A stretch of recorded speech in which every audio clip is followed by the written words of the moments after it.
ये गजा है जहां जिंदगी की जगह सिर्फ जंग बाकी रह गई है। यहाँ मासूम बच्चे एक एक बूंद पानी के लिए रोते हैं। न चाहत है, न खाना, न पीने का साफ पानी, सिर्फ आंखों में प्यास है और लबों पर फरियाद। ऐसे हालात में भी अल खैर ट्रस्ट रिलीफ फाउंडेशन ने खिदमत का चिराग बुझने नहीं दिया।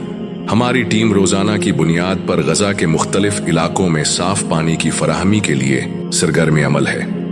तबाहशुदा इमारतों, टूटी फूटी सड़कों और मुलबे के ढेर के दरमियान हम रोजाना निकलते हैं, प्यासों के लबों तक एक एक बूंद पानी पहुंचाने के लिए। ये सिर्फ पानी नहीं, ये उम्मीद है। गजा के लोग एक वक्त के खाने, एक घूंट पानी के लिए तरस रहे हैं। हम उनकी खिदमत कर रहे हैं, लेकिन हम अकेले नहीं कर सकते। आपने भी हिम्मत करनी है।